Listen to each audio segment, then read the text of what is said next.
ever tried? Okay. Good. Is it here? That's better here. Okay. Mujje baliko mwenna musibye mutya kansubire obulamu bwammwe bulungi. Omwezi tuli mu October. Olunaku lw'enkya Uganda egenda kuweza emyaka 58. Munansonyiwa nina senyiga, so naye nja kuba bulungi.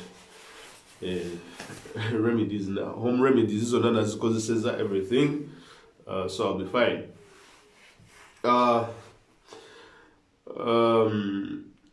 Tunatera okutandika tunatera okutuuka kulonda bingi ebihappeninga wano na wali. I think wabula emyezi nga3 tugende tulonde akalulu k'obwa president. Abantu bali mu kutereeza amannya, ebibiina ebirala biri mu kulonda ba presidential candidates, which is good. Then the NUP nayo eri mu kutambuza omugendo gwayo wano na wali. So ladies and gentlemen, mulinde katono.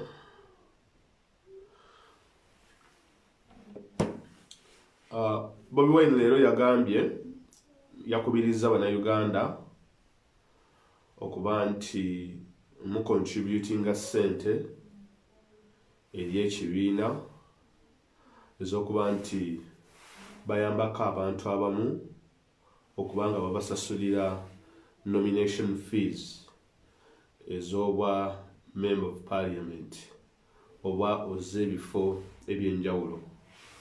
Nomination fees ez'obwa MP zaggyibwa ndowooza ku mitwalo bagyali 5 ne baziteeka ku miliyoni 3. So abantu abeesimbyewo ab'enjawulo babasabye obuyambi bwabwe, so please endeavour to give in your help here and there. Ne leero waliwo omukulu omulala nina katono.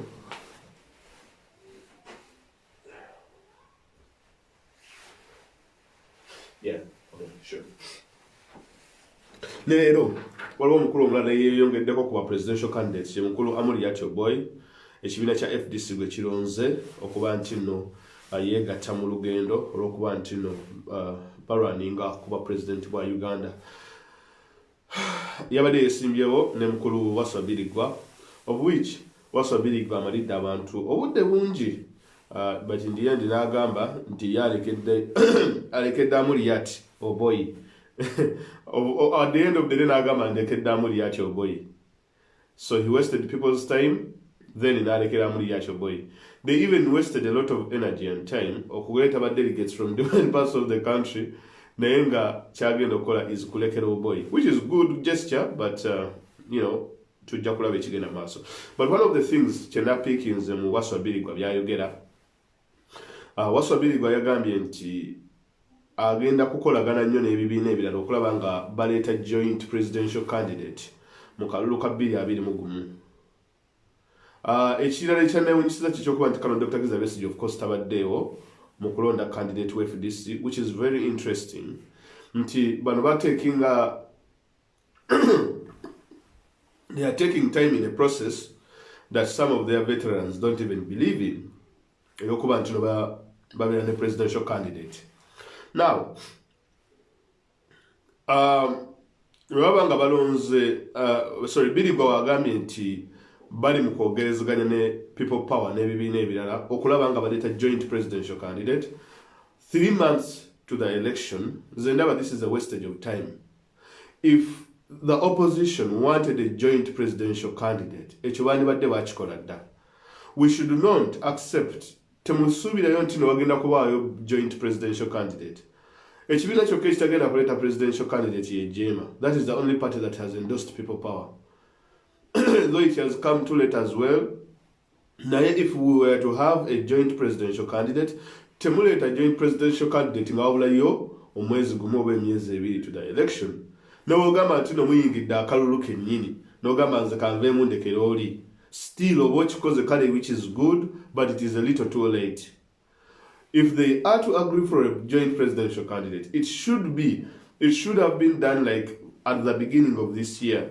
Ne bakikkiriziganyako, then ne bakikolako ne kibanga kiwedde. But at this moment, guys do not expect a joint presidential candidate. The only thing maybe they can do to negotiate is, number one, to negotiate to all of them agree on one principle or to agree on one thing. By Zogamba, let us all agree maybe to boycott the election so that the election can be postponed to a later date so that we can have a much fairer and an election that we are kind of used to, not an election that is under scientific elections that we see here and there. Because if you have an election where you do not have NUP participating, or FDC participating, or ANT participating, as well as DP participating, then it makes much sense if at all they can sit down and negotiate about that. Because look here, gentlemen, the NUP has already selected its candidates for the parliamentary LC5 and all this kind of thing, and all these people have been nominated. On the other hand, FDC has done the same, as well as DP and all other political parties.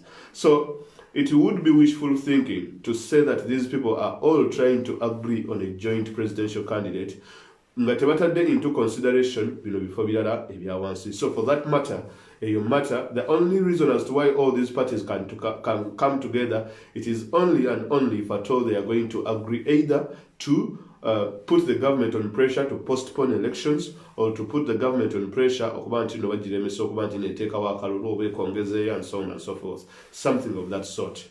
Then after that process, then abo baba bayinza okutandikira awo ne tulaba ekinaaba kiddako in one way or the other. Ekyo nga tukitadde wabbali, njagala kwogera ku kigambo kya fundraising. Honorable Kyagulanyi abagambye nti beetaaga ssente okusasula ssente ez'ababaka ab'enjawulo abagenda okuba nti no beesimbawo ku kaadi za NUP ku bifo bya parliamentary elections. Now that is a very interesting thing. In politics is all about wemubanga tusobola kuteeka ssente wemubanga temusobola kuyambako. Because look, njakubuuza, how do political parties make money? I've seen people mocking people power and NUP, which is very funny. But the problem is, what those people don't tell you is, especially FDC, I have no problem with FDC, but whenever they come attacking people, you know what they are trying to do is to undermine NUP. For those of you who watched the show today, morning on NTV, Ikwabaddeko Morrison Rakakamba or NRM, as well as Semujunganda. Semujunganda, he spoke some of the most honest things that began the mass on FDC. Semujunganda yagambye abantu ba NRFDC balinga babasasulira ssente oba balinga babawa ssente eza nomination ne bazibawa bazitwale baba nominating ne badduka ne ssente and they do not get nominated. Some of them would even be bought by NRM. Semujunganda, we said in the morning, mugende mulabe show gye yakoze ku macha morning at NTV ebizibu NFDC how engeri gye babadde bagifera. Semujunganda n'agamba nti today they even have lesser candidates than they had in the 2016 election.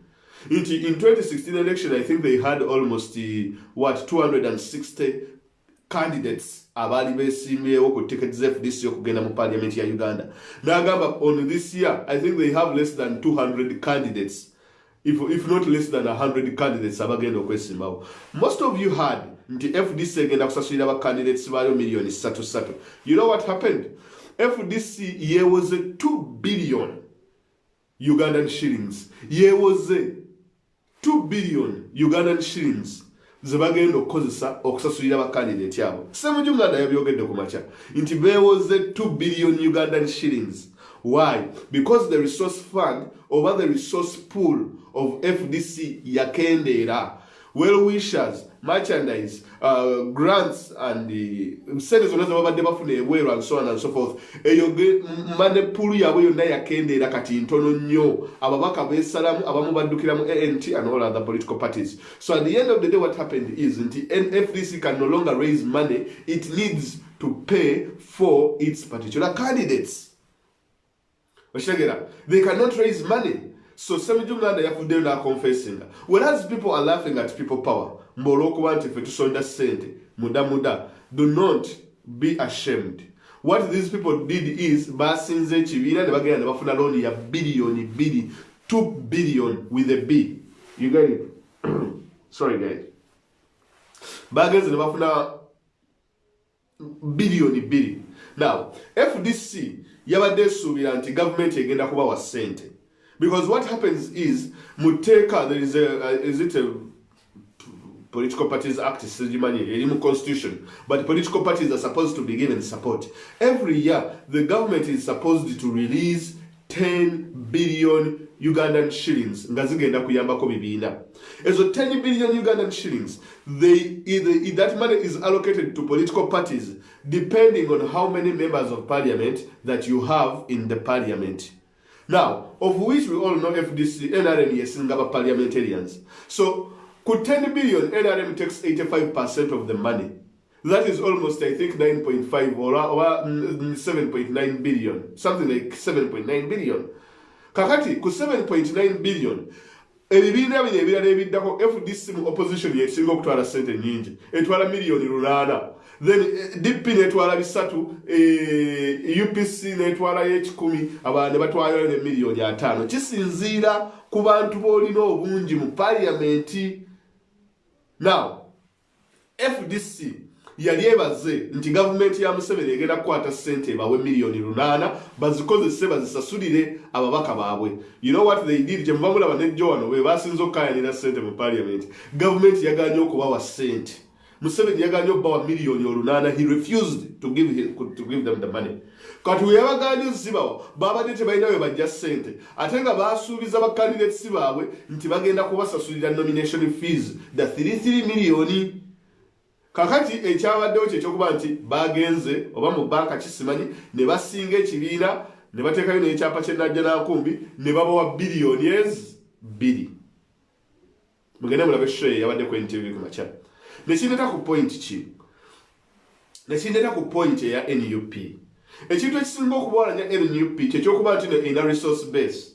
Kyekyokuba nti NUP kyekibiina kyokka ekya opposition mu Uganda ekirirake ekisobola okusurvivinga nga Museveni takiwadde na sente zaakyo ezo ze babawa billion ezo. Why? It is because they have the people who can finance the party. Wano wonna Bungereza ba conservative mwe mugende mu America. They do fundraisings. People like the Obamas bakola fundraising, Joe Biden bakoze fundraising. Kakati Bobby Wine yani atasobola kola fundraising. Mwe kiki mulowooza? Nti mulowooza nti Bobby Wine agenda kuvaayo mu byagamente kati nedda Bobby Wine akola wawo okujja mbazemu wano. Wetubanga tugendedde ku 346 over 56 MPs. Banyonya almost 2.5 billion to pay for every member of parliament.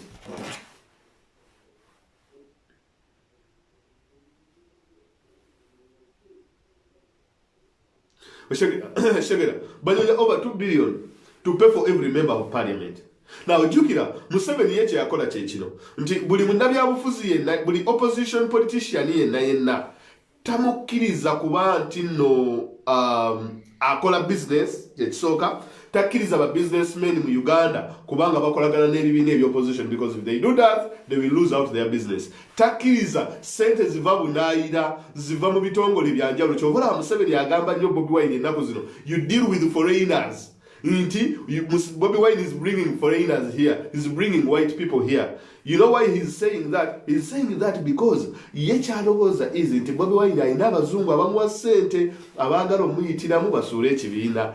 Ekyo Museveni kyasinga okutya. Museveni buli wamanya nti n'ekibiina kiri self-sufficient, buli wamanya nti candidate ali self-sufficient, nti tajja kumwetaaga kumuwa sente, kumuwa bifo, kumugulirira and so on and so forth. Museveni oba temweguya. Ajja kuba tamweguya at the end of the day. Naye kakati laba FDC has to go back to NRM and beg mutwe miliyoni 8. N'ebino ebibiina ebirala byonna ebya FDP balina okuddayo ne basaba bambi mutuwe 8 mutuwe mutuyambe. Abantu batumye sente, abantu baganye okugula enkofiira, baganye okugula t-shirt, baganye okugula kaadi. Kati buli we baganye okugula kaadi kitegeeza sente z'ekibiina ezo ziba zigendeera. of which the NRM nayo yennyini terina abantu ba contributing money towards the party. But what they do is bagenda mu banka ya Uganda Central Bank ne bajjayo ne bakuba ssente ne bazibba oba ne balinda mwezi mutwalayo bozo bakwata ne bazikozesa okuregisteringa abantu baabwe. Now oli ajja gamba lwaki omubaka wa parliament ajja neyesimbawo nga talina nomination fees. Mbadde ndowooza nti omubaka wa parliament aba alina okuba ne nomination fees na biki. Now, to run an election is a very, very, very expensive exercise. Naddala ng'ogenda kulwaninga kalulu ka MP, kalulu ka LC5 and so on and so forth. Because ba MPs bano be bagenda okurecruitinga returning office abantu abakuuma obululu. Because Bobi Wine tagenda creating an independent commission egenda okuuma akalulu ke mu buli polling station mu Uganda nedda okozesa structures aba MP be bagenda bakuuma obululu bwo kubanga ku polling station every polling station mu every constituency MP abeerawo nashi ne agent kati agent oyo akola tasks bbiri akwata akalulu ka NUP n'akwata n'akalulu ke. That is the role. So at the end of the day, of course, you have to share a cost here and there. Either no yambako ku nomination or no running a campaign, then no running an ebyo kuma akalulu and so on and so forth. Then you bagwe no kwatako wano mu byo kuma akalulu and so on and so forth. Then ye na akola kine yesasuire zachi is nomination. But still at the end of the day, ojakulaba the 3 million that was put there, baz take out justi kulemesa opposition okubanga ba contestinga mu kalulu aka 2021. Because like it or not, olita very na gamba ntino o NUP mbusimanyi tuli mu kusonda sente z'aba candidates. No. It is not just directly mu sente zo tugenda zuwa bagundi abo. Kuba kakati segona teyetaga million 3. Oshagera segona teyitaga million 3 abantu abamu balina sente zaabwe bashabye mu malende bankunyingi mu wada they have the money naye just beeyitaga mu kantu ako katono nti ku sharinga mu cost here and there nti either as polling agency okubayambako okubaliisa because it is a full day exercise, you know, it is a day's exercise. So baba beetaga sente ezo. That is why we have to collect this money. Nze mbagambye wogenda mu nsi yonna nga tewaliyo kucollectinga sente mu politics waabwe obanga temuli mu fundraising, just know that those governments are very corrupt. Kyobola bawogenda mu nsi ng'eza China, wogenda mu nsi nga Russia, they do not collect money. These are corrupt regimes. These are corrupt regimes and dictatorial regimes. Okitegera naye mu nsi ezirimu democracy the people actually come out and support the cause. And that is one of the ways that we are supposed to support the cause. What's about this charger, please? Yeah, you take it. But this one's key charger. One on set too.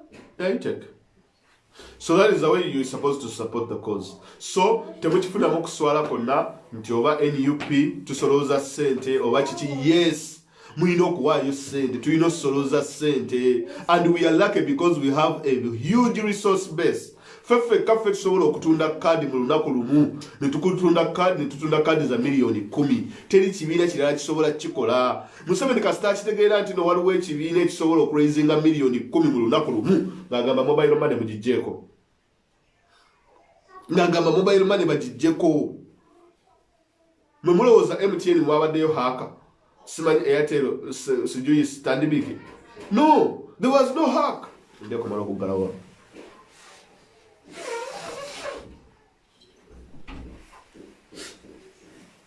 Tewali haka ya happenings. They never hacked MTN, they never hacked Airtel. Gwe wawe waliola bye sente ne batakubulira muwendo. Olaba wano haka zigenda mu maaso ne babba sente, but still they will tell you nti banange haka yakoleddwa naye sente zabbiddwa billions of dollars 7. That is the magnitude. The first thing they have to announce that someone has been hacked, how much money has been taken. Nene batabagamba na muwendo mbu ebyuma babijjeko. No. What these people are doing is they are putting these investors at ransom. Babatadde ku gunpoint nti tulina okumonitoringa sente eziyingira okuva mu diaspora ezigenda ku Daniel Oliot ezigenda mu NUP ne People Power. Twagala kuzimonitoringa. Mujjukira oli Van Hulpen amanya g'Ababelgi ani ako mazibu. Oyo Van Hulpen oyo gwe bakola ki oyo lwaki bamu export they deported him. Then afterwards they brought him back. Nga bagamba bwakolagana ne government y'e Rwanda. Mujjukira bamale bagende mu offices z'MTN bazigule zonna ISO is taking over without respecting people's privacy and their data. That is the problem with dictatorial regimes. But whoever the governments is interfering with the investors, investors away out of the country. Investors at the end of the day are going to run out of the country. Look here, mwata government, mwata ebitongole byaffe ebyamasimu UTL bagita ne bagikuba hands down. Government, I mean, ebitongole byonna ebizize bijja ebyamasimu byonna bidduse. Orange yadduka, Walidi Telecom nedduka, Zaini Telecom nedduka. Kakati buli ejjawo just for 3 days, 4 days nezidduka. You know why they run away? It is things like this. Interference. Whenever you interfere in business, the cost of doing business becomes so huge. Wano mu America bakwata bagundi ba Boston bombers. Wewe bakwata, the American government was like, you know, twagala buy simu za iPhone because they wanted to get some information of iPhone. American government, FBI, gundi, Homeland Security, ne CIA, ne bagenda ewa Tim Cook na nyini Apple, ne bamugamba twagala otuwe backdoor key oba biki tugule simu eno kuba esimu yali mu lock nga tusobola kujiggula. Nga tebasobola kujiggula, FBI yalemerwa, CIA nelemererwa, Homeland Security nelemererwa okugula esimu. Ne batwala esimu mu Apple, ne bagamba Apple, we want you to open this phone.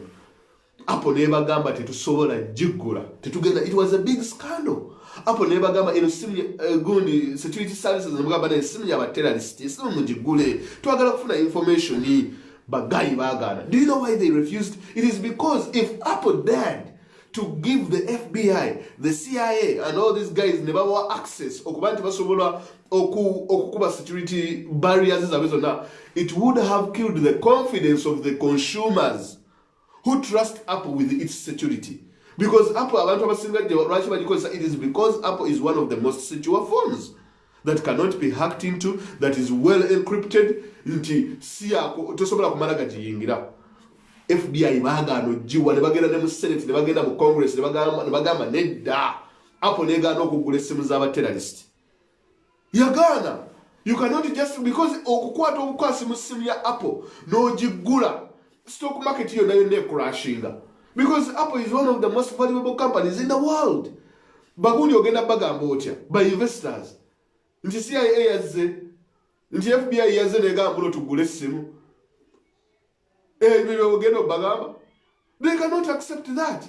The same thing applies in Uganda. Ugandans, this is what they have done to us. Museveni asoka nakola bwati nagamba tusoke tuteka pande z'abannansi. TF Bank abagigale. Gundi mujigale, UCB mujitunde. Greenland Bank eya mukulu Kigundu nayo mujigale. Gundi UTL mujitunde. Parastates zona muzitunde mu bikube benda hands down ebyabasembole. Kakati mukwata abayindi mubalete. Mulete gundi ano yali awo Entebbe roofings muzirete. Mulete bano bonna kati abayindi. For them they play ball with these people. They are yes men. Nti okay muzayo yagala kinti ekyo tujja kukola because tetufaayo. Bote bafaayo. But now a time reaches that they are caught between a rock and a hard wall, whereby the government will directly come into their business and poke into their business. And when they get on the wrong side of the government, or on the wrong side of Museveni, when the deal has gone bad, that is why you will see the closure of banks like Crane Bank. Crane Bank angabazigala no webuza yi Crane Bank abagadde yachi. Ngati engagize mu politics, tayina bye engagizemu, naye because of a deal gone bad, they close closing it down. At the end of the day, we can CEO. How can you expel the CEO of MTN? CEO of MTN is deporting. Airtel ne bagamba nti baje hackinze, and you have to play ball. We have never seen Airtel, we have never seen MTN, we have never seen Stanbic Bank. All of these enterprises is doing almost similarly the same business. The joint statement about a hack. It has never happened. It has never happened. Shigaga wanogamba ati no Apple, Samsung, Tekino, Nokia zigenda kuvayo zikole joint statement yemu. These are rival companies. They all fighting for the same customers. If anything has gone wrong, they have different customers that they have to address. But the fact that they came out, the platform yemu, that was a red flag. MTN, Airtel cannot stand on the same platform as well as stand big back because whenever you money transfer, whenever you finance. Yeah? All these are financial companies. Tebai is on the same platform. Never government guys, look here, we were all taken down. That was a red flag. Because when they do that together, they were coerced by someone. There is someone behind them who is telling them to do that particular task. And that is where we find ourselves today. Why? Because there is a lot of money that is coming into the country that is going to Chagulani. That is the truth. So they had to go there, then because technology you see, Museveni Kastanda Mulabanga Kwatagana Israel 2 years ago. Israelites by that technology bamita Pegasus. Oyo technology oyo technology ensio nagwe there is a company in Israel obasimanya oba yemu yekozesa system ezo zibaita Pegasus technologies but wawo software oba chichi kalinga kagundi ke bakozesa bakaita Pegasus eyo simanyi Pegasus oba Pegasus gundi mugenda munyonyereze ko mulabe eyo gye bakozesa oko eyo oyo technology taina simu gye tahakinga Pegasus buli simu egihakinga oyo Pegasus. It is an Israelite firm eyakola technology oyo gobayita Pegasus. It monitors obango inacho yagala okulaba mu simu y'omuntu for as long as you have access to that technology it can do anything to any phone around the world. Era abantu abalina access ku technology si bantu ba bulijjo, it is governments. Nga olaba government ya Russia, nga olaba government ya China, nga olaba government ya North Korea. Bebakolera ebintu ebyo bifaanana ebyo. Gwe mu myaka 5 n'ongamba nti government ensi yaffe ebadde n'ebizibu ebiri financial bizukka mu 10. Bank of Uganda bakubye sente eziyiseemu, sente bazibbye bazireetedde ku nnyonyi ya charter. Sente zibuze mu Bank of Uganda, sente bazibbye bazeekubidde ekyuma ekigenda okuba sente za Uganda kakati bakijja oba bakijja Germany baali bazikubira kakati sente bazirese bazikubira Kampala we baziprinting era abasajja toleta kaseera kati ono we Belgium oyo gwe bayita Van Wulpen oba Van Wupet oba bishi oyo musajja oyo CEO gundi bamudeportinze mwawagira abanyarwanda at the same time ate ne bamukomyawo nti akale kankomawo gyokole naye ogenda kukolera ku ntoli zaffe 2 years later bamukutte bamutadde mu scandal mbo bamuhakinze. How can you hack MTN? If MTN is hackable, it means it's going to lose customers. For over 5 years, for since time immemorial, Chibanga mobile money a jar. We have all known that mobile money is one of the safest money transfers in the country that is unhackable. Chinageza now, MTN and Airtel, they are going to lose business. People no longer have trust in mobile money because mobile money is hackable. Now, whenever you do such a thing, you see, in technology, one way to but when a company, or they have been hacked, there is a way they handle the hack, mulimunda, nebasirika, but they contact the hackers. Never gamba look here. Mwatu hacking. For example, this website yabenzeyo, eyalika abenza abangi bagiyitani Ashley Madison. Now, omwana yagenda na hacking Ashley Madison. Like some people hack websites because they want people's data and login details. Pose no kubasoaza. Kati wamalofuna data oyo bamutunda kakati Ashley Madison guy yagenda na hacking a site yonna najikuba data yena namubba nabagamba mumpe sente omuntu amumpa ngenda mulirizinga nebagano mu sente nakwata Ashley Madison yenda namuyiwa ku internet abana ne bafuna credit card details ne bafuna login passwords eyo website yabenzeyo je bayita Ashley Madison abana nafuna data kakati that one was unlucky. Now, Uber, where you are katandika. Uber yafuna data w'abantu bonna. Buli muntu yali akozesa data Uber. Credit card details, location, beach, everything. You see, the biggest commodity today in the world is data. It is not gold. It is not oil. It is not agriculture. the biggest commodity for abali mu first world country, the biggest commodity is data. Muganda mulabe documentary bagiyita social dilemma and see how social media companies engeri gye zikozesaamu abantu okuba nti babeera addicted to social media, nga bali addicted to Instagram, Snapchat, Facebook, Twitter, how they manipulate people to make sure that the first thing you do in the morning is wake up and look at your screen. The last thing you do before you go bed, wake up and look at your screen. Every time, screen. Go and watch that thing. It's on Netflix, Social Dilemma. What is the point? The point is this. What they do is they get you hooked. When they get you hooked, they get advertisers.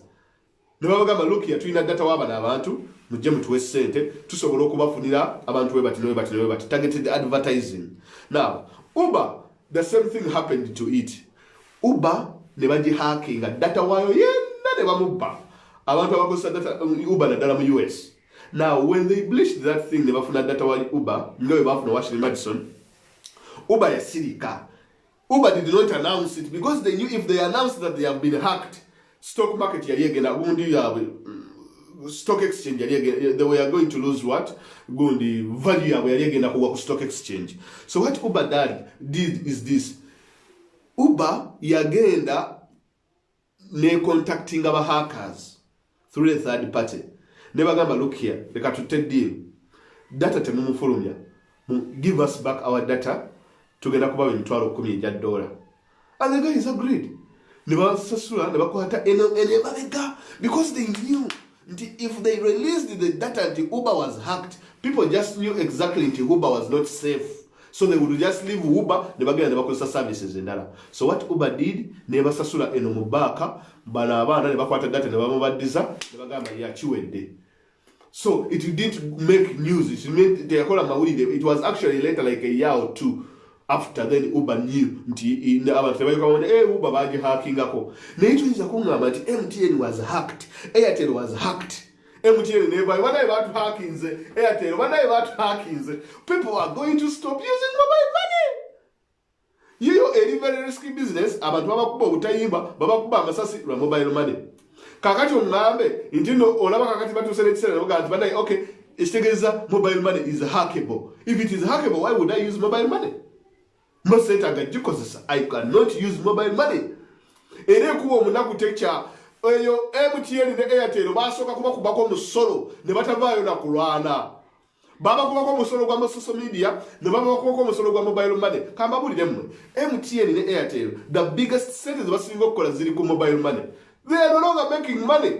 They are no longer making money. Sales basinga okukola ziri ku bintu ebi bibiri, mobile money na social media. Bani abasinga because it's people power na NUP. Kakati Museveni yalina okusalawo nti either MTN ne Airtel na bulo telecom companies ziwe nabo nasimanyi bukitwala tugende, either mulekerawo okuwa abantu social media services oba mulekerawo okumakinga mobile money nga ali reliable. Kakati ne bamugamba muzeyi we tunakikola tugenda kuggalawo business, we are going to close shop because people are no longer making phone calls, people are no longer sending text messages. Abantu kakati bakozesa WhatsApp, bakozesa Viber, abantu esimu bakubaza WhatsApp, bakubaza Facebook. So Museveni n'abagamba, you know what, tubateekeko omusolo nti kale mufunemu naye nga nange wenfunamu, kale banwanise naye nga nange wenfunamuko nti kale kigambibwa nti omusolo gwe baali ba expecting okufuna, actually omusolo gwe baali bafuna from MTN and Airtel and these telecommunication companies, it was cut by almost 25%. N'abantu tebakyasasula, abantu tebakyagula airtime.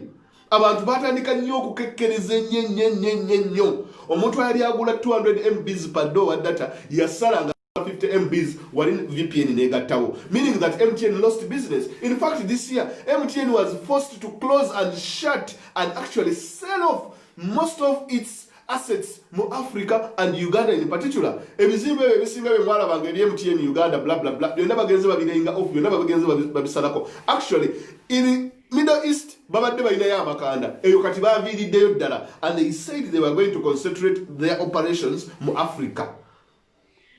Kati mu Africa ne bagamba ate nayo tugenda kusalako ebizimbe ebisinga tubisaleko, assets ezisinga ze tuyina tugenda kuzisalako. So most of the buildings were sold off in Uganda, maybe further in West Africa. Yoyo MTN. kakati kuba omunakutecha kakati babatadde mu scan endala eyaki eya hack nze siyinza kukwata yadde n'ekikumi n'ekitereka ku mobile money yadde n'okwewolako sisobola era nze kati okuddamu okukozesa mobile money mpozi nga nsindika muddamu sindika bang kiwedde siddamu kuba luli MTN yali etandise ne gundi ndwewola simanyi zaake baziyita baki ezo twewole simanyi mwewole simanyi biki biki twewole labayo kyebatategeera kintu kimu mwekambabulire there are so many reasons as to why social media tax was brought and as why mobile money was brought. MTN was killing banking in Uganda. MTN yalieta banking. Now almost for the entire 45 million in Uganda, you can only find the actual abantu nga million ibiri abalina bank accounts. But at least 30 million people in Uganda have a mobile money account. Now, jukira banka zezisinga okuwola government. Stanbic Bank yawola sente mu 7 ziyakozesa okugula CCTV. Museveni wamala okwewola sente okuva mu Standard Chartered n'azijjayo n'azikwata n'aziwa Abachina. MTN terina capacity ekola ki ewola government. Naye waliwo ekintu ekirala nti ki awaliwo abantu abafa nga baleka sente ku masimu gaabwe sente ezo ziri redundant. How much? Almost 5.7 billion ziri awo ziri redundant. Government yayisa ki emabega kawo neyise etteeka mwe sente zibeera redundant eziba zisigadde ku masimu g'abantu tezigenda eri second of kin oba next of kin. Government ezaagala muzireete tuzaagala nebba sente z'abantu just like that. Ebyo byonna mubyerabidde. MTN bagirimu iso egirimu egitakula ese egirimu kamabulire next Museveni kasita wangula akaluka 225 2 kana kaddako MTN egenda closing a shop. They are going to close shop. They are going to sell their operations in Uganda. Trust me. Bana basajja kye babakoze tebagenda kudda Uganda. Toyinza kuba humiliating no explaining a CEO no bagambe sente ze bayina ez'abantu abafa tezigenda ku next of kin wabula zigende eri government. Obo bubbi bwanna baki sente tata wabanga yafanga yalikako n'eziba nusu 5 government ezagala. On top of that government ekubye omusolo ogwa mobile money. On top of that tekomya ekubye ogwa social media. Eyo MTN yamwe bajiri munda yatta omukago mugira bakuyolesa bikala bya yellow all the everywhere you go. MTN everywhere you go. Musimanye sponsoring za chiri eri government buli phone call jokuba tomukuba masimu ga direct amasimu mugakuba nga gayitira ku WhatsApp kubanga ga WhatsApp gali encrypted. MTN cannot listen to WhatsApp calls. Temukola bintu ebyo. WhatsApp muwemwa mu message on WhatsApp. Wemuma mu mwira chemukola kyonna WhatsApp calls zemukuba because if at all Uganda Museveni wanted to get access to those calls na bichi abaina genda mu Facebook because Facebook owns WhatsApp kati abaina genda ku Facebook emwedda toyo of which Facebook ejja kugamba woba yagala fe tugale we Uganda otherwise tetulina n'ekikumi kye tukolayo woba toyagala gwamanyi naye ffe tetugenda kwata data w'abantu kumukuba. Temukuba masimu ga direct buli wokuba essimu eri direct baba basobola okutracinga woli bakozesa emirongooti triangulation n'amanya nti yakubidde ku mulongooti ki omulongooti gw'ekawempe kyobola bakambabulire mu Uganda. These people just don't want to solve crime. You know why? Because crime works for them. Buli woteeka abantu ku bunkenge abantu buli wabeera mu kutya osobola obafuka bulungi nnyo obafuga bulungi nti waliwo ow'ebijambiya oli bamutemye ejjambiya ono simanyi bamukubye ono simanyi bamusazeeko omutwe ono government byeyagala. They don't want to solve crime. If you solve crime and people feel safe abantu bajja kudda mu bifo byabwe. Look here, if you solve crime abantu bajja kuyingira saawa 10 za kiro bajja kuyingira saawa 9. Naye buli wabaawo crime tyoli bamukubya akatayimba buli omadduka kuyingira wakasa bayingira nga nkoko saawa 12 saawa 3 baba bayingidde nga beebase. Naye abantu gye bakoma okulwebweru gye bakoma okutetenkanya okuyiiya amagezi gye gakoma okwesumulula kakati kye bakola kye kino nti if government wanted to solve crime it would easily solve crime. Bayina kamera ogwo omulongooti gwokka gusobola okusolvinga unsolved cases nyingi nnyo mu Uganda omulongooti. Because every phone call you make like this, esooka genda ku mulongooti ogukuli okumpi. Tugeze omulongooti gwe MTN gukuli awo. Ogwo omulongooti gw'olaba ogwo. Gwe gumanya gwe gukuwaayo location w'oli. Buli w'osindika text message, esooka eweeva ku ssimu yo egenda ku mulongooti ogwo. Weeva ku mulongooti ogwo then nebeera transmitted ku mulongooti omulala then negenda mu MTN then neryoka egenda netuuka ku ssimu yo. So they can easily trace nti yabadde ku mulongooti ki nti weeguti ne weeguti. Ti distance erieta between all these milongooti. They triangulate ne bamanya nti bom yabadde wano weewati ne weewati. Nti tugende ku nnyonyi. Kyova olaba buli wobba essimu okwo kwe bakunyonyeza. Kyova olaba abantu abasinga wabba essimu kyasooka okukola kujjamu layini. Naye kino kyo tekikutaasa because wootegeramu layini endala n'okuba kubeerako IMEI number. What do you mean, serial number, whatever. Now, the safest means of communication, WhatsApp. Kubanga WhatsApp yote ita ku mulongooti. WhatsApp teita ku mulongooti. No. Safest means messages, WhatsApp, no app obulala. So guys, MTN yote kyali safe. That is the truth. Banking mu Uganda tezikyali safe. Anytime bagenda kubaggala mwenna. Bagenda kukwata sente zammwe bazibbe.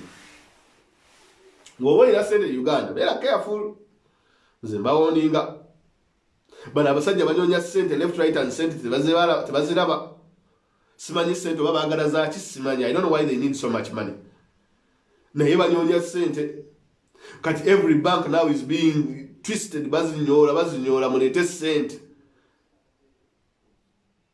Kakati Bobi Wine ye kasita mu government yategeera nti kubanga labayo MTN is one of the biggest taxpayers in Uganda. Kakati government was faced with a hard decision. Either force them to close shop by forcing them to restrict social media and also restricting mobile money. Obasicho, we can tax them. Tubatekeko omusolo kali tubenga tufunamu ssente ne bakwata batukritikinga. Never to tubajjemu busente obutonotono. So that's what they did. So in the end, MTN is losing more customers every passing day, which is very unfortunate. Now, kakati remittances singers zibadde ziyitira ku MTN ne Airtel maybe. Now, I don't know where this is going to end, but at the end of the day, I think these people are getting frustrated. MTN is getting frustrated. It's a very big company. I think it can do without Uganda. Airtel is getting frustrated. Airtel is owned by some Indian billionaire. Nabo basobola okudoinga without Uganda. Kati musigale UTA, musigaze UTL, then musigaze ne oba Roko Telecom, oba bukibulira obugundi obusimanyi bukettu. Economy egende wansi. Ujja kuba muwedde nga tebukyalina kirala kimwogera. Okay. Lastly, ndaba ekintu kye boogera nti NUP eri mu Buganda wokka, Central Region ewalala teriiyo. Some is true, some is not. Era leero nkirabye nga Ssenyenya ya addressinga issue eyo. Nenze kambabulira ekintu kimu. Buganda region yesinga abalonzi, like it or not. Buganda yesinga abalonzi. Kampala yesinga, I think, with 2.3 million. Kubaka tulina 17 million voters. Sure. Then Wachiso neddako. Then Mukono neddako. And all the other places. Sure. Then Yobambala neddaka on Abichisimani. But the thing is this. Wetubanga eri ewala tetuliiyo. Nga Museveni akimanyi nti eri ewala alinayo obuwagizi. Lwaki amaanyi agasinga ate agateeka eno mu Buganda? Lwaki tagula bantu bava Kalamoja? Oba kale n'agamba nti n'apromotinga nnyo Ssenyiga kyankola but it's okay. Lwaki Museveni tapromotinga nnyo? Okay, the thing is this. The argument yange egamba wait. Gwe oba ng'oli mu kitundu gy'ova nga NUP teriiyo ne opposition teriiyo, weebuuze lwaki ebitundu ebyo being more underdeveloped than where NUP is more present. NUP is more present in Mukono and Kampala and Wachiso. But these are the most developed areas in Uganda. If you look at maybe Karamoja, Kitugum Park, where NUP is not, these places are living in dire poverty. Dire poverty. But they are still voting NRM. Chitegeeza chi. Museveni akolerera abamu opposing. That is what it means. For as long as you are still supporting Museveni, tagenda kujja kukola bitundu byammwe. That is how politics works. Your politics. Inti dictator yekyakola agamba okay mu western region ki chobola abantu abasinga nze mbasekerera abagaa nti mu west bali bulungi. Bali bubi, they are badly off. Like they are really, I mean they are as bad.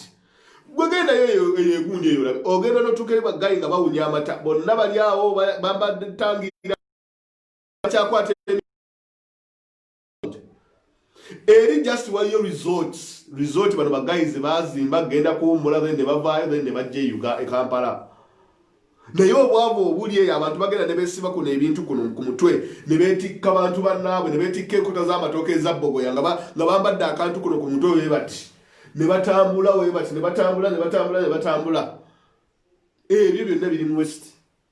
Gyasinga obuwagizi. Kakati gwaba mu west. Mubaze ebbanga eryo lyonna muwagira omusajja for over 35 years. Naye nga mukyesiba amatooke kuno ku gundi kuno ku mitwe nga mugeetissa mitwe whatever oba mugeetissa biki. Gwe tokiraba nti ffe abali eno mumaddoko nga mpulira abagayi bagamba mufe eno Bobi Wine eno NUP teriiyo biki. Okay, ekyo si kyekikulu NUP okubanga teriiyo. Ekikulu kyekyokuba nti gwe emyaka 35 egikufugiddwa, are you happy with the situation in Mbarara? The situation in those areas? Are you happy where you are? Temuyina malwaliro. Gwe lwaki olowoozera ebitundu bye bitalina malwaliro? Lwaki olowoozera ebitundu bye bisinga okuba n'amasomero amabi? Kati oli ajja kugamba kakati Museveni ekitegeeza akoleredde Kampala akoze biki. Nedda ssebo okusinziira ku myaka 35 gy'amaze ng'afuga kino kyatuwaddeko it is not even 1%. Olw'ensonga ffe twabuuse twategedde nti 35 years later this is not where we should be. Where Buganda is today, where Kampala is today, that is where Karamoja should be. That is where Karamoja should be, where you see Buganda today and Central Region. Karamoja we know kubera. Or even better. Uganda today should be like Nairobi. The capital city. Teina kubanga I mean, come on guys. Bazimbi ebizimbe zonazo na arcade. Is that something that we should be really proud of? You go to Nairobi olabe. Nairobi ogituukamu n'olabira ddala business district. Olabira ddala ng'abasajja baazimba ng'olabira ddala nti these people really, financial hub. Olaba Uhuru Kenyatta.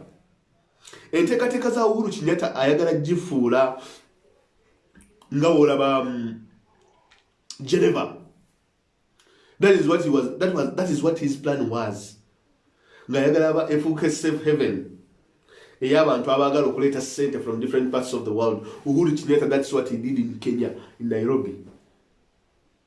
Gwe genda otulire hotelo z'e Kenya waba gye bayita basimaniki. Nagenda e Kenya eyo on a certain wedding naye ng'otuuka mu hotel 5-star hotel ng'eddala hotelo kyekyo. Enguudo zezo. Nairobi, I was in Nairobi like 5 years ago. Really, these people, I mean, Wobango Nyonya middle income, go to Kenya. Well-developed country. Ebisawe byawe, tick. Shopping malls zizokka. Muva kwa muno Buganda ni city we mwazimba mu ntobazi. Simanyi kakati mwe mu chechi beyagaza. KFC nejje Kampala buli omu n'agenda at least banaye tugende yeyo muyita middle income banaye KFC yazze tugende twekubisa ebifaananyi ku KFC KFC eyingira gundi British Airways efuluma eraga wa Kenya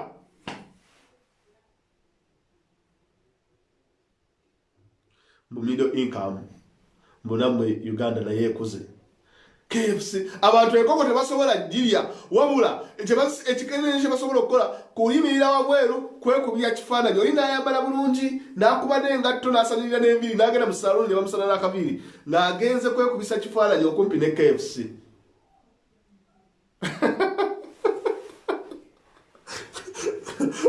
abamu kye bakola soka nayitira wali ewandegeya n'ali ekikomando kye neyeepikira omwana agenda n'ayingira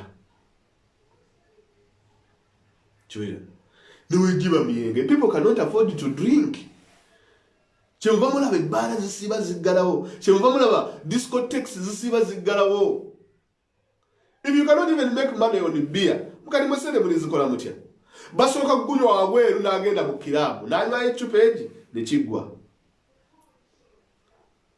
anywayo ecupa emu nekiggwa abantu bali nze nagenda Nairobi naye ogenda okulaba nti these people really planned for their city for the next like 100 years obukulembeze ne bwe bukyuse Nairobi esigala Nairobi nefe obukulembeze buli bwe bukyuka kumpi Kampala tuba tulina jiwa ne tuzimba buto buli bukulembeze bwe bujja ate obuwiki tujjawo ebirungi ne tuteekawo something that is much worse than what we removed ekibuga ng'ekibuga kirina okusigala n'ebizimbe byakyo ebyakitandika ebizimbe ebyo birina okubeera listed ebizimbe ebyo tebirina kukwatibwako yo yabeera history ow'ekibuga ebizimbe byonna baabimenya eyo yensobi eyasookera ddala the reason as to why mwegomba ebizimbe by'abasajja bano these different countries America Switzerland they keep the architecture of their cities. Architectural designs, they are tourist attractions themselves. They tell the story of how the city grew. Byonna mwabimenya basitula za arcade. No plan at all.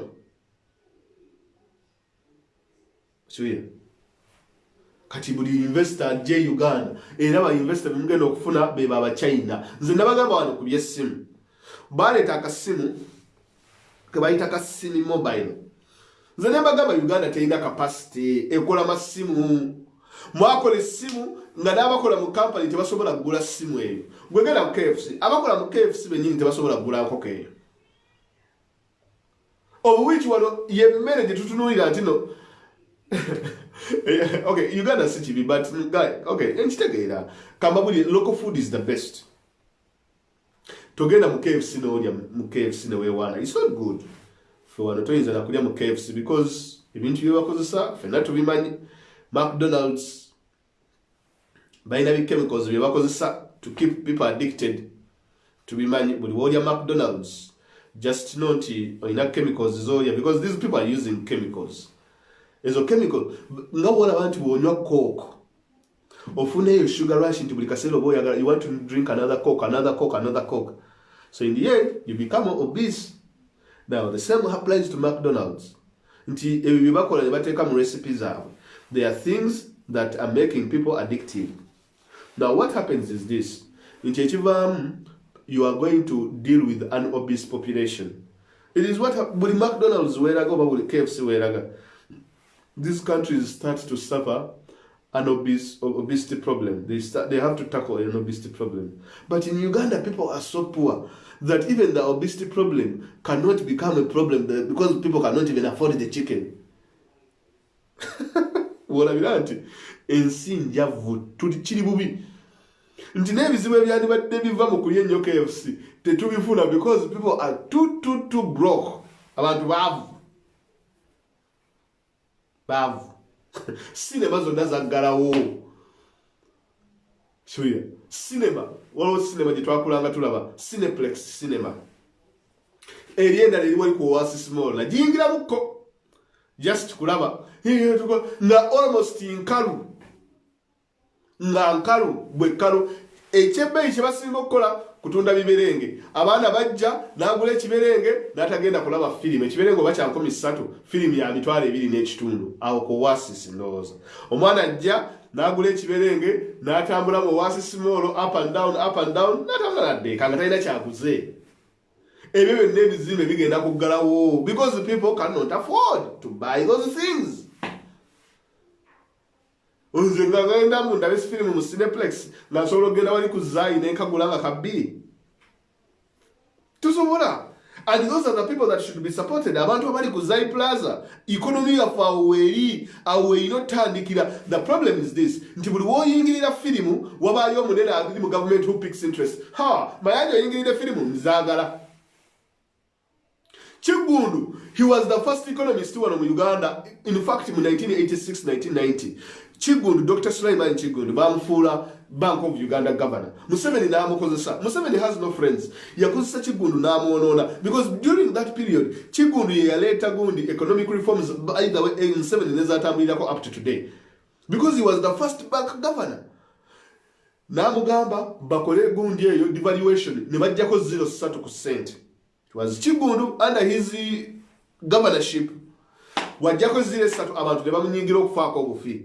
Naye ebimu ku birungi Chigundu akakodyo ke yatega Museveni kwe kuggulawo okuvungisa ensimbi wamwe kye muyita forex bureaus, okuzijja mikono za central bank ne baziteeka mu mikono gy'abantu ba bulijjo. Omwo n'abantu nga Seya nabo bwe mwatandikira okukola business za forex n'abantu nga Bamugarwa and so on and so forth. Era abantu abasooka mu business ey'okukola forex baafuna nnyo. Until Museveni era n'abanya akole Museveni ne banne we bayingira forex kati business tekyali mu ssente bagitta. Chigundu n'abita n'agamba okay kangende nkole Uganda kangende nkole banka yange. He was a good economist. Yalina PhD oyo omusajja yalina I think masters mu mathematics. Nga yalina masters mu economics. Nga yalina oba PhD mu developmental economics na biki. He was a very very very intelligent guy. Buli muntu yali akoze buli muntu e Uganda banka gye boogerako yali esinga okuba ey'amaanyi. Buli muntu gyakunyumiza Greenland teri muntu yali mwavu yagikolamu n'atavaayo nga tagaggawadde. That is the true sense of middle income. Naye abaana ennaku zino bakola mu Crane Bank, bakola mu DTB, bakola mu Simanyi DFCU, Serudeb, Centenary Rural Development Bank. Nga n'omwana akola mu banka tasobola na kuafodinga kuzimba nyumba naye ng'afuna omusala gwa $1,500,000 per month. Chigundu yasasulanga abakozi. Ne basasulanga. Nagulawo branch e Kenya, nagulawo branch e Tanzania. Nga banka ekola. And that was just part of the investment. Naye investments endala. Omwalizi hotels nga mulimu nezi beach na bichi zipoza botanical oba bichi zonna nga Chigundu akola. Omanya omusajja kye yamukola. Omusajja bambi bamusula mu skando. Oyo omusajja oyo gwe bayitaanyi oyo Sale n'agenda n'agula UCB. Lwalangirira nti aguze UCB ng'akozeseza gundi yakozesa actually Chigundu yakozesa gundi yakozesa Greenland. Chigundu yabagenda bamukaba.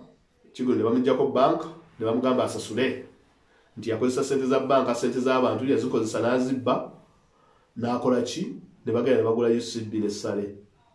Omusajja ne bamusuula naye nga kigambibwa ne ugenda n'osoma omusango ogwo Simanyi Bank of Uganda versus Sulaiman Chigundu teyina we kyali kiragira nti banka yali matigga ga ssente. It wasn't there.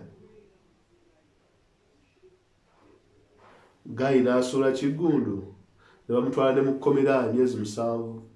Abantu bonna abakola mu Greenland bagenda kasita bagiggala we bati abantu bayavuwala people rent abantu nga zino Crane Bank tezinnajja. Greenland was our first bank gye twali twenyumirizaamu nga bana Uganda. Yonna nga yazimbibwa ku magezi ga Sulaiman Chigundu. a very, very, very, very intelligent economist. By economist bameka kati abali e Uganda boyinza okuleeta nonga nti wuuyo alinga Kigundu. Nga tabye sente z'abantu nga talina kintu kyakoze nga sente ze ziri mazima. N'omutulaga nti economist wuuyo. Nga yasoma ebintu n'abitegeera. Oli yalina masters mu kubala. Namusuula. The gentleman died a pauper almost. Museveni w'omukolera ekirungi akusasula kibi. Muyina okulabira ku byokulabirako nga baabo ba Kigundu. Mulabire kuba kasaba weyasula Kigundu n'aleeta Crane Bank. Ono yali akubajjadda mu Kampala eyaleeta Premier Lottery. Takula. That is the kind of class of rich people that Museveni developed. Yalikomezaawo bamafuta mingi. Basudiru simulinaako buzibu kubanga hasira. Bwe yaleeta obunyonyi obugagga bwe bwabujja nga tobulaba. Yajja akuba jjada. Jjada ki? Kyemuba mulaba gagga bangi mu Uganda doni bikoze bitya ono simanyi timu no siripu timu no ya to siripu simanyi ono mugagga gundi naye omukululo gw'ensimbi we guva nga tulabawo tiwali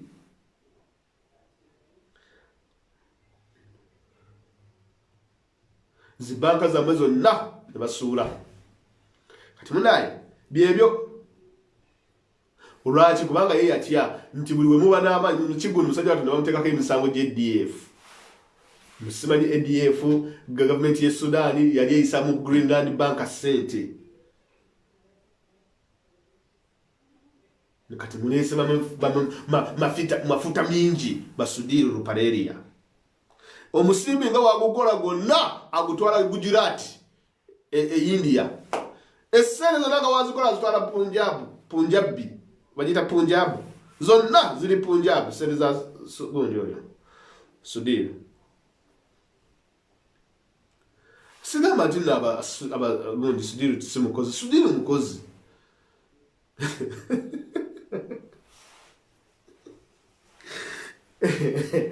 Naye ekinene nnyo baba Sudiru abasajja bakasole Kampala parents abalina amasomero agasinga okuba ag'amaanyi mu Uganda. Kampala parents kasolerwa Angoya ayina ng'omuntu okusomera Kampala parents ng'okiyita kya layisi. Kale Museveni yakozesa abantu ng'abo n'abagamba mugende nga mubaavuwaza abo bonna ab'omu Kampala. Tugenda okulaba klasi y'abantu be twali tumanyi nti baali balina ssente mu Kampala n'egenda ng'evaamu ba General Parts bagundi bonna ba General Parts bakitasimbwa bonna ne bafuluma. Tugenda okulaba Sudiru. Tugenda okulaba amanye bagayitanya. Vanji, simanyi biji, simanyi bichaba amanya g'abayindi abo. Lalani, bachi, it's okay. Naye kilasi yaffe yalagawa. Kasole yayina Kampala parents. These people were hard-working Ugandans. They worked so hard. Kampala parents like this is a high-class school. In fact, abana ba Museveni abasinga basomera bana Kampala parents awo. Wallahi Sudiru yagenda n'atega kasolero anga akakodyo era ebintu byeboogera bituufu. N'amuwola ssente nga kasolero anga yeewola ssente ku Sudiru mwayagala kuyingira parliament. Wazimwewolako Sudiru n'agenda n'akwata competitor wa Kasole n'amuteekamu ssente akube Kasole so that Kasole doesn't get into parliament. Then Sudiru ajenga abanja Kasole batwale essomero li. That's what happened. Yamuwola ssente n'ateeka mu competitor we ssente. Bang! Essomero ne ligenda. Where did you? Kati manya ga Sudiru for area. It is good yawa oyo mwana basale. Oyo mwana oyo bamuyitani oyo kuba wa basale oyo. Kati ngo ngamba build Uganda. Buy Uganda, build Uganda. Is that what you're talking about?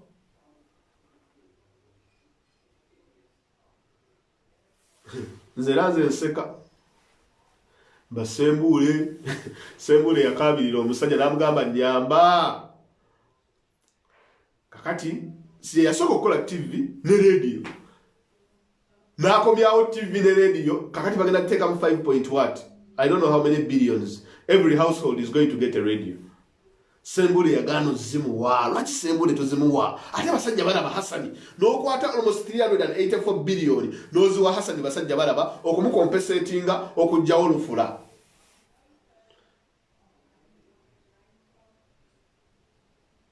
Abo bamafita mingi kirasi empya eyabagagga eriwo is just Mbuyaga is nti which Mbuyaga kasita kule nyuma they will just vanish. They will vanish, trust me. Tiri muntu kakati mugaga gotunira Uganda ogati that this person is rich. Okay, mpozzi bava mu no class because bava mu no basajja abakola sense. But anyway, the point to today is mbadde bagamba nti wobo gamba nti no Bobi Wine wano taliiwo. Gwe soko tunule kitundu woali. Oba tunule kitundu NUP wetali ne weri okompeyaringa ekulakulana. Gwa wagide Museveni asa tumwetaano. Okulaba nga oli mu mbeera eyo gy'olimu. N'oli n'abaana abatamuwagidde. Okulaba Museveni, that is how he operates. Kasita omujoyininga taddamu kufaako. Kasita omuopposinga afuba nnyo okulaba nga akuteeka ku sayidi ye. Kasita omujoyininga, that is the end of you. That is the end. That is the end. That is the end. Kali alesi bagamba nti musigale eno mu opposing abawe ssente. Kuba ekyo bwe mukikolera tujja bagoba nga bamabike. Kyobulaba ojja kutambula w'otambula naye nga teri n'omu akufaako. So ekituufu kya byonna kuyimirira ku mazima. Ti omusajja alina okugenda. Basajja mivule bamusuubiza emmotoka. Oba bagimuwa. Ejo namulabye kakati agoba bya haamu ne ngamba bannange Kafeero yayimba oluyimba n'agamba Katonda simanyi nnima ebirala byonna naye ompe emmizi mwoyo. Tinoolaba omusajja omukulu yenna naggwamu olw'ebyendya. Oluyimba olwo baluyita batya Jaffa yalumanyi. Oluyimba olwo lulungi nnyo. Oluyimba lwa Kafeero olwo. Yagamba Katonda mpe emmizi mwoyo. Nnima ebirala byonna naye ompe emmizi.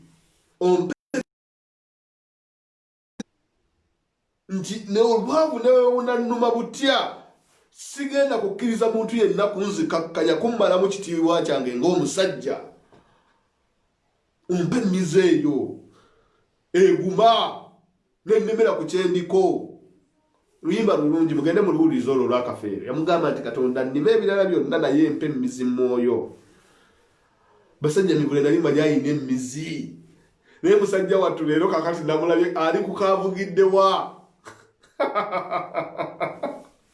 Namulabye leero ali kahamu. Yamukakati musajja wattu emyaka 7 okola YouTube. Uganda empya akola eki?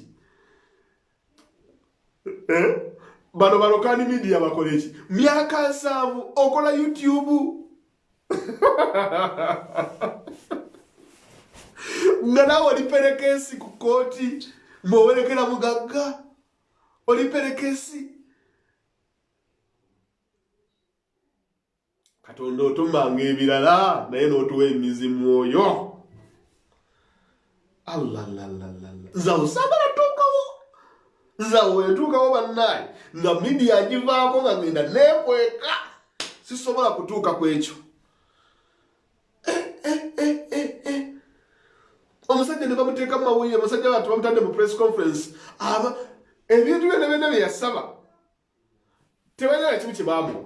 Kakati yabadde wali ng'anyonya Isima n'agamba Isima, nze siminaako buzibu biki, sinza agamba nti oba mbawala nabiki nedda. Naye namulabye ng'agamba Isima tulina okukolayo live ne mmanya bannaaye. Musajja mivule, gwe muvule ki? Ono gaye si basajja mivule wallahi. Guno si muvule. So kakati oyagala live kugikola naye yagamba Isima olina okumpaayo live. Nga wagamba nti oigundi mpaayo kolabo.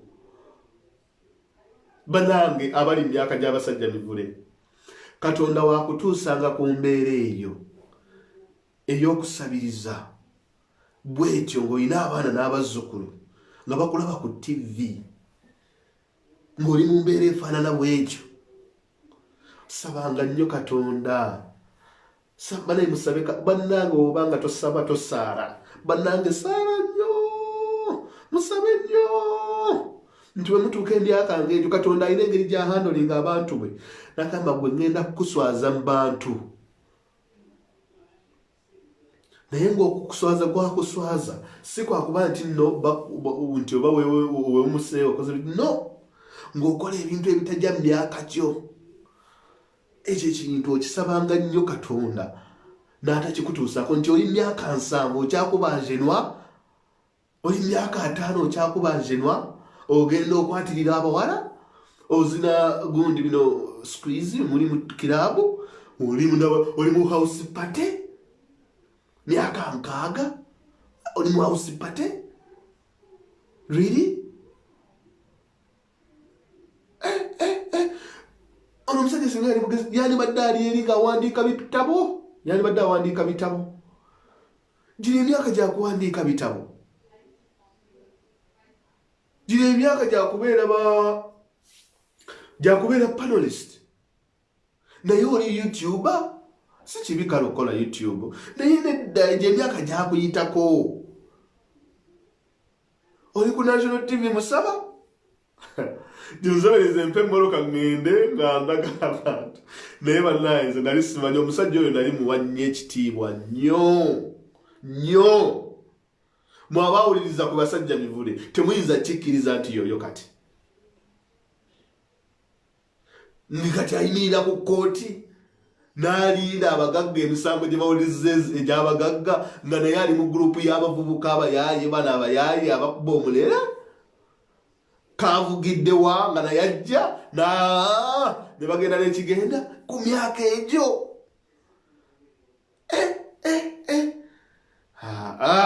Nze nedda bannaaye, mbeera mbwavu naye nga nina emizi mu mutima. Naye ngaba temujja kuntyoboola kitiibwa kyange bwe kiti. Kyemuva mulaba nga mmaliriza. Ekirungi nnyo kakati tukwateko ky'oba olaba abavubuka kakati, because abantu bano bonna bagamba akakyama amamera simanyi biki abo bonna tosobola kakati kubagolola. Bwe tunaamala obudde obungi ennyo nga tuli ku bantu abakulu nga tugezaako batereeza, that is a wastage of time. Kakati tulina kukwata ku bavubuka bato, tulina kukwata ku baana bato okulaba nga tubakyanolinga. Abo abantu tebakyakyuka, sekandi tajja kukyuka, basajja mibuli tagenda kukyuka, abo bonna abakulu tebagenda kukyuka, emize gyabwe gyegyo. Bagamba kasitoweza emyaka emyaka 16 oba mu nsi nga weezuula, myaka 2 obeera ono weti ne weti, myaka 25 oba weetegeka kufumbirwa na kutandika kukola, myaka 3 oba ositulinga, 35 kasita giwera ng'obulamu bwo tebukyuse, ng'okyabba banno, wogenda n'okyala gwasokola ssente za banno, egyo emize nga togyeggyemu, nga tolekeddeawo okubeera drunkard by 35. I know some friends of mine drink, naye waliwo okunywa omwenge, then waliwo n'okuba nti ng'oli mutamiivu all the time, oli drunkard, ng'oli addict. Webanga by 35 wekiba nga tekikuvuddeemu kigenda kukusigalamu, and you need help. Zaala ngolo tulina obuzibu bw'amaanyi nnyo bagamba olingi wano mu diaspora. Wobanga okyakuba zaala ku myaka 35, by 35 if you're still playing zaala agenda kusigalamu, and those things have detrimental effects on family. Birina ebintu by'amaanyi nnyo bye bikola ku family z'abantu. So if you do not sort that out by 35, wobanga tonaweza myaka 35, my brother, oburectifying obulamu bwo to have a purpose of life, to focus. But these people did not focus by 35. Simanyi kiki baali bakola. Kakati ate kati bali mu kuddayo mabega gye baali balina okutandika kakati gye bakomekereza, like they are doing things that they should have sorted out by 35. Because if you do not do that by 35, oba owedde. buli kaseera buli mukazi gw'olabako gwamwagala gwe, buli mukazi ali ku kyalo omwagala, abakazi baneiba bonna abayitaayitamu dda, buli mukyala gw'olaba oyagala mwebakako. By 35, if you have not taken those things out of your life, oba togenda kukyuka, ojja kusigala ng'oli mwenzi throughout, and they have detrimental effects on your life and the people around you. So kakati bwe tumala obudde bungi nga tugezaako okuperereza abo abantu abakulu, ky'oba olaba kati abantu abakulu, people are sidelining them. What we have to do is kukwata kati misingi mito, kugiracyalinga, kugiguroominga na kugyogereza. That is what we have to do. We shouldn't waste time on these old groans. We can listen to them webanga balina substance, but if they have no substance, let us spend more time nga tutereeza abavubuka abatuli emabega. That should be our target audience.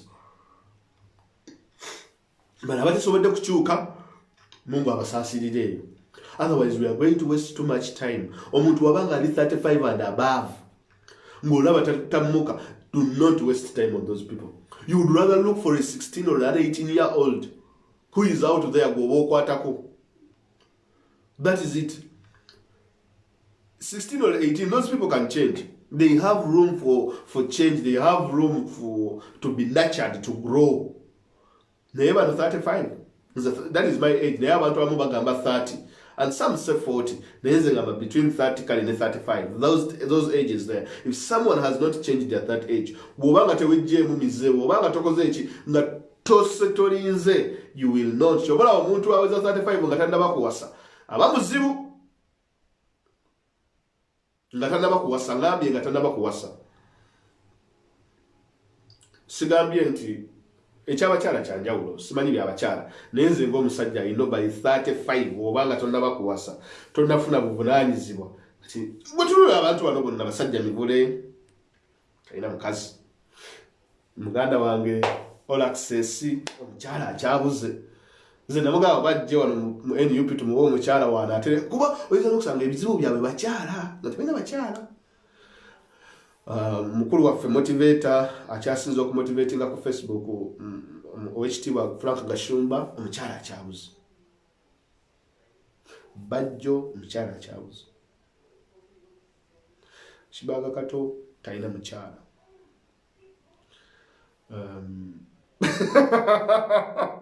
Oba banoonya batalina bakyala simanyi. Kirabika banoonya batalina bakyala. Singa oyedde balina abakyala era ojja kulabawo enjawulo. Kakati labayo, oli eyina omukyala baamugoba mu kiraabu, bebekulu baamugoba, kira ye eyina omukyala noga weta, naye ttiimu yonna ogiraba either babanga balina abakyala balina obuzibu mu bufumbo. Waliwo obuzibu, ekintu ky'okuwasa kikulu. Ky'oba olaba Ssenyonyi bwe yali ayingira struggle yasooka kuwasa ne muganda waffe Nyanzi, naye embaga n'aginyweza kuba yamanya ebintu bino ebyokulwana struggle nga temuli bafumbo. Mulina okusooka okutereza enju, mutereze enju zammwe banna people power bannaye, mugende muwase muba musobola. Tusigazayo emyezi 3. Serious, mugende muwase. Nega embaga za COVID za rais. Mugende muwase muba musobola muwefune ba people power mukole Kenzo naye wuuyo. By the way, you guys, this is serious. We bali bamba konzijukiza Kenzo. These people nyinza okuba nti no sandi bogeddeko naye nze sibogerako mu bubi. Bana abatu bano bonna mwali mulabye bakyala baabo. Bonna ekizibu kyabwe bakyala. Gwe kabuuze omusajja n'obeeraawo ennaku 365 okeera ku makya n'okuba diet gy'oliko, okuba amaggi, ogenda wali ewa Mama Naka n'ogula akasera, n'ojja n'onya akasera ne muli amaggi, anti emmere y'abawuulu. Maggi, tray y'amaggi buli kaseera ebeerawo. Tray y'amaggi ebeera wali mu kkoola buli kaseera nga waeri ne bipayinti by'amata. Emmere y'abawuulu, then n'agula n'omugaati. N'agula omugaati awo mangu n'agattagattaawo n'alya. Gwe omuntu abeera ku diet y'amayuni y'amaggi kuva ku Monday paka Sunday 365 days, teri muntu mulala yali akufumbidde ku mmere, tomanyi mmere ya mukyala weewoma. Gwe olootegeera otya ebyobufuzi? Like, how will you be happy in life? Tell me, how will you be happy in life? These people, they have they have women problems. Oba abakazi tebabaagala oba kiki naye ffe tusobola obbasootinga ebizibu byabwe bakyala tebalina bakyala. That's it. Problem solved. Bajjo Balamu Shibaga Kato Isima Basajja Mivule Kenzo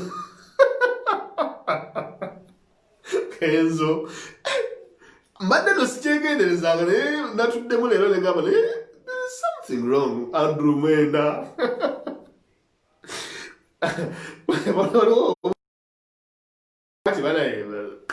ebikomando byemuli abana biyitiriza bakolo baffe mugende muwase babafumbire ku kinyeebwa babafumbire ku mmere eyegase emmere efumbiddwa omukyala si bino byakugenda kulya mu hoteri buli kaseera mulya bichapati bi flying pan tebabyoza ki flying pan buli kaseera bakibeerawo nga bakisiikirako mugenda mulya pan simanyi pan bindazi kali gwe ebindazi buli kanaku olya paani buli kanaku. I mean bwongo kyo obogenda okozesa okujja okuteeseza ensi oba okwogera ebintu ebirimu amagezi. Mulya muwogo oli naalya muwogo n'anywerako ekikopo ky'obuugi oye na starch oli otya muwogo n'ekikopo ky'obuugi oba ogenda kwebaka bwebasi naye nemuteekako ecupa za bbiya nabiki nekiyitirira. Anyway nze sogedde nti no nina gwenzivoola oba gwenda gwenzikakkanya naye just mukirowoozeemu by 35 oba nga tonneesootinga mu mbeera eyo tebiba byangu nze mbabuulira just ate kamiliyoni muleeseemu waki kale ne kamiliyoni ne babikoono ekintu bannaye ekintu ky'okuwasa mwe mukiyita ekyalayisi naye ekintu ky'okuwasa ekyo kikulu nnyo. Teri muntu kakati akkirizibwa kwogera. Tetulina kukkiriza muntu yenna alina kujja kutwogereramu nga talina mukyala. Teri musajja alina kukkirizibwa kwogera mu ffe nga tolina mukyala nga tolina baana. Okay, oyinza obutaba na baana naye kasoba ne mukyala. Ate omukyala nga wagenda ewaabwe si bino bya kozimiza okujjawo ne mutuleeteraletera nga wagendako newaabwe ne mukyala because you will understand obuvunaanyizibwa. Naye kakati these people tebalina bakoddomi taswala oba we mudde oba avumye taswala nti oba mukoddomi anaamulaba oba gundi ani balamu be banaamulaba sezaala so ayogeranga bw'ayogera siinaayo sezaala wange siinaayo mukoddomi wange tewali ammanyi kati obuze bw'alina ab'ewaka baamumanyiira kitegeera so ab'ewaka baamumanyiira kakati ab'ewaka be bamumanyiira awaga munaye gundi bw'atyo naye wowasa mu famire y'omuntu wabaawo repercussions nti buli bwogenda ebukoddomi bakutunulira naye bannaye gwabeera ku Facebook ng'okola ebintu ebifaananawo ebityo nti yenze obyenyumirizaamu nti nedda balaye musule bulungi. Salaamu alaikum warahmatullahi wabarakatuh.